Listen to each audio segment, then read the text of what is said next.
La unción, por Rodney Howard Brown. Capítulo 2. La unción sobre la vida y el ministerio de Jesús. Es importante que miremos la vida y el ministerio de Jesús para comprender plenamente la operación de la unción. Entonces entenderemos las palabras de Jesús cuando dijo: «El que cree en mí, las obras que yo hago, él también las hará, y obras aún mayores que éstas hará, porque yo voy a mi Padre». Juan 14:12. En Lucas 4:18 Jesús dijo: «El Espíritu del Señor está sobre mí por cuanto me ha ungido para predicar buenas nuevas a los pobres, me ha enviado a sanar a los quebrantados de corazón, a predicar libertad a los cautivos y sanidad de la vista a los ciegos, para poner en libertad a los oprimidos y para predicar el año agradable del Señor». Nada de lo que Jesús hizo fue porque Él era Jesús, el Hijo de Dios. La Biblia dice que Él se despojó de sus vestiduras reales. Él se despojó de su deidad. Y cuando caminó sobre la tierra lo hizo como profeta bajo el pacto abrahámico. Algunos especulan y dicen que cuando era niño sanaba a los animales y que caminaba sobre el agua para entretener a sus amigos. Pero quiero que sepas que el ministerio de Jesús no comenzó hasta que llegó al río Jordán y fue bautizado por Juan. Entonces el Espíritu Santo descendió como una paloma y se sentó sobre él, y Dios habló desde el cielo y dijo: «Este es mi Hijo amado en quien tengo complacencia», Mateo 3:17. Desde ese momento Jesús fue ungido para ocupar el lugar del ministerio, y leemos en Hechos 10:38 cómo ungió Dios con el Espíritu Santo y con poder a Jesús de Nazaret, el cual anduvo haciendo bienes y sanando a todos los oprimidos por el diablo, porque Dios estaba con él. Es interesante ver la deidad en operación en este pasaje de las Escrituras, cómo Dios ungió a Jesús con el Espíritu Santo. Creo que si vamos a ser usados por Dios, nosotros también tendríamos que ser ungidos por Dios. Así como Jesús fue ungido, también necesitamos saber el día y la hora en que ocurrió el toque de Dios en nuestras vidas. Jesús estuvo en cada uno de los 5 ministerios. La Escritura dice que porque habló la palabra de Dios, Dios le dio el Espíritu sin medida, Juan 3:34. Si no sabemos cuándo fue que recibimos un toque de Dios, tal vez aún no lo hayamos recibido. Jesús fue un apóstol. Él llegó a la tierra en uno de los viajes misioneros más grandes de todos los tiempos para redimir al hombre. Él era un profeta. Dijo que ningún profeta carece de honor excepto en su propio país. Habló por revelación, era un evangelista. Trajo el evangelio, las buenas nuevas del evangelio. Él era pastor, el buen pastor. Dijo que el buen pastor da su vida por sus ovejas en Juan 10:11. Y él era un profesor. Les enseñaba como quien tiene autoridad y no como los escribas y fariseos. Usted y yo no tenemos individualmente el ministerio de Jesús porque Él nunca dio su ministerio a un solo individuo. Él dividió su ministerio en el cuerpo. Pero a cada uno de nosotros nos es dada la gracia según la medida del don de Cristo. Y a algunos les dio apóstoles, a algunos profetas, evangelistas, a algunos pastores y maestros. Efesios 4, 7 y 11. Quiero que notes que todos los que ocupan un puesto quíntuple constituyen colectivamente el ministerio de Jesús en la tierra hoy. Ningún hombre puede llamar ni nombrar, pero es Dios Todopoderoso quien unge. Podríamos decir con seguridad que el ministerio de Jesús fue completo, pero ¿no es sorprendente que hoy en día haya personas que creen sinceramente que son los únicos los que tienen algo? En esencia están diciendo que no se necesita a nadie más como ellos. Me divirtió leer acerca de un individuo que se promocionó a sí mismo como apóstol y luego procedió a informar al lector por qué era apóstol. También se presentó a sí mismo como profeta, luego como evangelista, luego como maestro. El único que no se presentó como pastor. Pensé para mis adentros, si pudiera reunir a unas 50 personas cada domingo podría llamarse pastor. El evangelio no descansa en un solo individuo. Dios no llama a un individuo a llevar el mensaje de la cruz y poner toda la responsabilidad en una sola persona. Imagínense si todos los ministerios fueran iguales. ¿No sería aburrido? Nos llamó a todos. A uno le da un talento, a otro le da 3, a otro 5. Cuando somos fieles en lo poco, Él nos hace señorear en lo mucho. Mateo 25:21. Tú y yo tenemos el Espíritu con medida, pero corporativamente tenemos el Espíritu sin medida. Es por eso que este avivamiento en los últimos días no vendrá a través de un solo grupo o denominación, vendrá a través de una iglesia lavada con la sangre que Dios levantará en esta hora para mostrar su gloria, pero no compartir su gloria.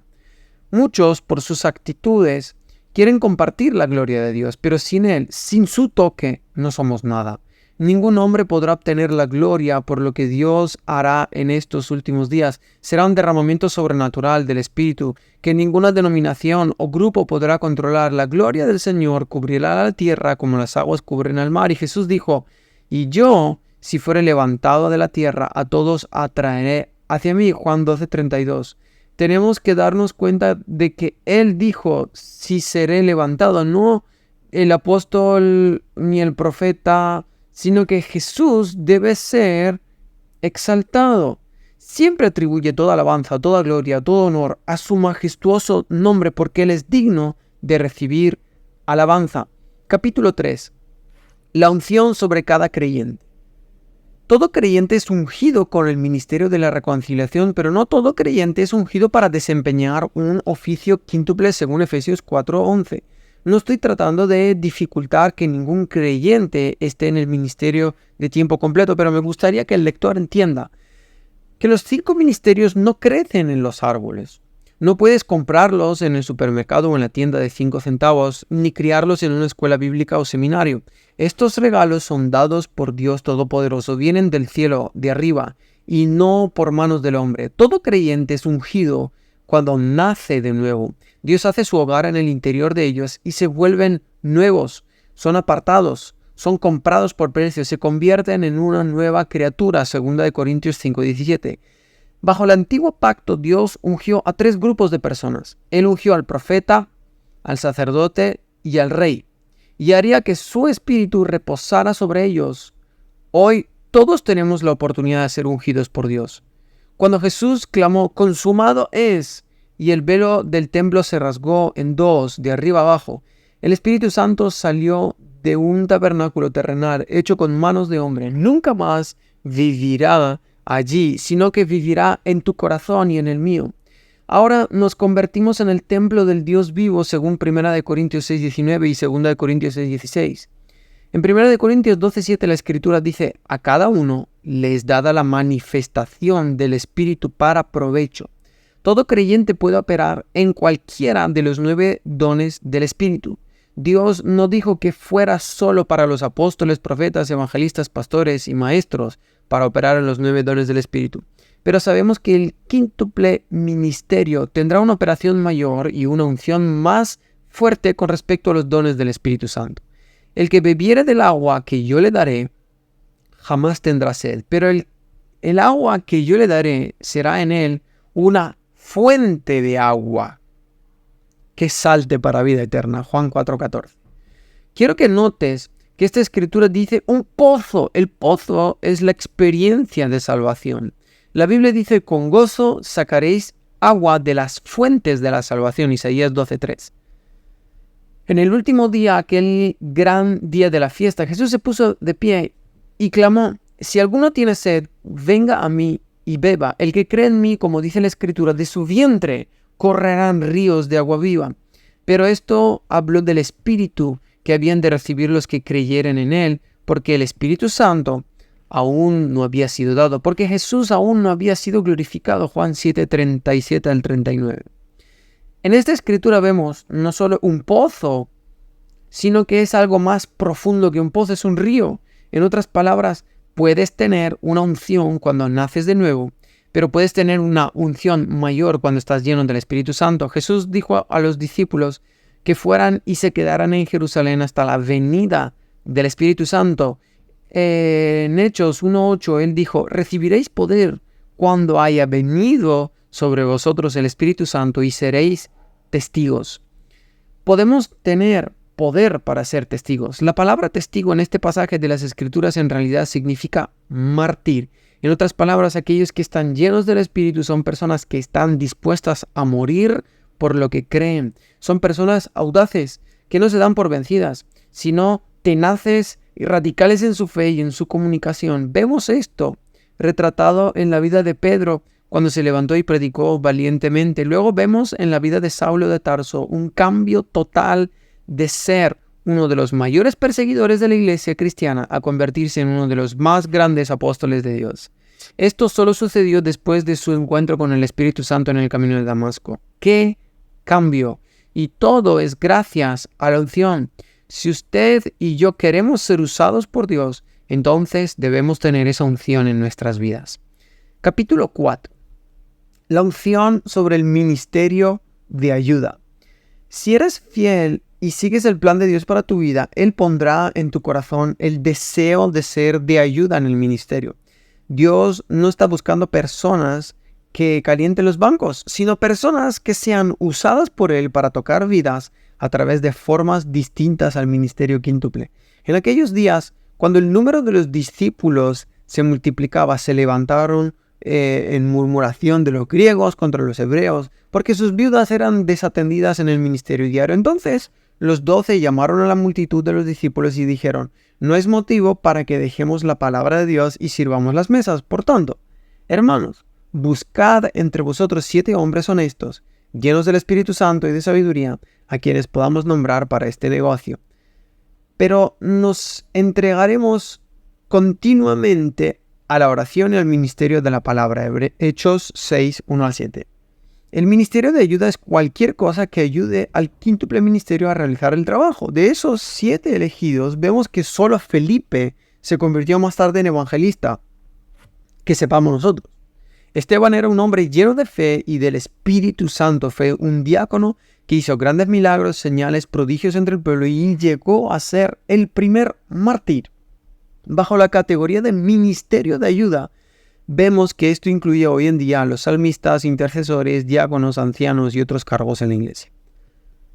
Capítulo 5. El ministerio quíntuple y el llamado de Dios. Cuando alguien es llamado al quíntuple ministerio, ese individuo no necesita decirles constantemente a otros sobre su título o su don ministerial. A un naranjo o un limonero no es necesario que le crezca un letrero en el costado que diga soy un naranjo o soy un limonero. Al contrario, cuando llegue la estación de ese fruto, comeremos del fruto de ese árbol. Lo mismo ocurre con los dones ministeriales. Los conoceréis por sus frutos, no por sus dones. El apóstol es un enviado y su ministerio parece abarcar todos los demás dones y podría funcionar en todos ellos de vez en cuando, según lo permita Dios. Son individuos que tienen algo más allá de lo común. Un apóstol es alguien que es enviado por Dios en una tarea específica. Un apóstol abre el camino hacia nuevas conquistas para Cristo. Smith Wigglesworth es llamado el apóstol de la fe. El profeta es aquel que habla por inspiración y revelación divina. Este no es alguien que simplemente operaría con el simple don de profecía. Hay muchos que profetizan, pero eso no los convierte en profetas. No hay profetas entre los laicos. Un profeta es un predicador o un maestro. Un profeta es un vidente, tiene visiones y revelaciones y puede interpretar el plan de Dios para la iglesia. Él señala el camino y expresa la mente de Dios por el momento. Habla por una inspiración repentina por el momento. El evangelista es un predicador. Predica las buenas nuevas del evangelio del Señor Jesucristo. Él también tiene señales, prodigios, milagros. Este ministerio tiene capacidad de atracción debido a los dones de señales. Atrae gente del norte, del sur, del este, del oeste. Muchos son los conversiones y los milagros cuando se ve el verdadero oficio del evangelista. El pastor tiene el corazón de un pastor. Preferiría dejar las 99 e ir tras las ovejas perdidas. Tiene amor por las ovejas y deseo de cuidar el rebaño de Dios. La gracia del pastor para ocupar ese cargo es proporcional a la medida del don de Cristo según Efesios 4:7. El maestro es aquel que enseña no por habilidad natural, sino por habilidad sobrenatural. Tiene la capacidad de analizar la palabra de Dios y alimentar el rebaño. Tiene un fuerte deseo de verlos crecer en la gracia y el conocimiento del Señor. Estos 5 dones ministeriales no pueden ser impartidos por el hombre. Solo podemos reconocer el llamado y la unción sobre la vida de un individuo. No hay 5 llamados entre los laicos. En algunos de los lugares a donde voy, la gente me dice: hermano Rodney, soy un profeta a tiempo parcial. Si eres a tiempo parcial, obviamente el regalo que hay en tu vida no puede valer mucho. La Biblia dice que la ofrenda del hombre le abrirá paso. Proverbios 18:16. Si trabaja a tiempo parcial, entonces no podría tener mucha unción en su vida. De lo contrario, estaría a tiempo completo en el ministerio. Dios paga por lo que ordena. Donde Él guía, Él alimenta. Y donde Él guía, Él provee. Casi parece hoy que a algunas personas las llaman, a otras las envían y a otras les compraron un micrófono y se fueron. El ministerio no es un trabajo ni una vocación. No es algo que decidas hacer para ganarte la vida. Es un llamado divino, es sobrenatural. La Escritura dice, muchos son los llamados, pocos escogidos. Mateo 20:16. La Biblia también dice, no me habéis elegido vosotros, sino que yo os he elegido. Juan 15:16. Porque la necedad de Dios es más sabia que los hombres y la debilidad de Dios es más fuerte que los hombres. Porque veis, hermanos, vuestra vocación, que no son muchos los sabios, según la carne, ni muchos los poderosos, ni muchos los nobles, los que son llamados. Pero el necio del mundo escogió Dios para avergonzar a los sabios, y Dios ha escogido lo débil del mundo para avergonzar a lo fuerte. Y lo vil del mundo y lo despreciado escogió Dios, y lo que no es para deshacer lo que es, para que ninguna carne se gloríe en su presencia. 1 Corintios 1:25-29. Algunas personas piensan que si no puedes tener éxito en los negocios, entonces necesitas ir al ministerio, o si tienes éxito en los negocios, entonces lo lograrás en el ministerio. Ninguna de las dos cosas es cierta. Tiene que ver con el llamado de Dios. Otros parecen pensar que Dios recompensará la pereza en el ministerio, pero quiero que sepan que Jesús no fue caminando por el parque y encontró a Pedro el vagabundo, a Santiago el vagabundo y a Juan el vagabundo y les dijo, síganme y los haré pescadores de hombres. Estaban ocupados trabajando como pescadores cuando Él vino a ellos y los llamó. El llamado de Dios es un llamado santo, es algo más allá de lo común, es algo de lo que nunca escaparás. Será algo que arderá en tu vida y literalmente te consumirá. Oro para que al leer este libro haya una conmoción en su corazón con respecto a la unción y que Dios lo use de una manera especial. Amigo, amiga, que has escuchado este podcast, quiero invitarte a que si aún no lo has hecho, puedas suscribirte a nuestro canal para que YouTube también pueda avisarte sobre cada contenido de calidad que vayamos subiendo. Puedes activar la campanita, dejarnos un like y puedes también comentarnos desde dónde te has conectado. Muchas gracias.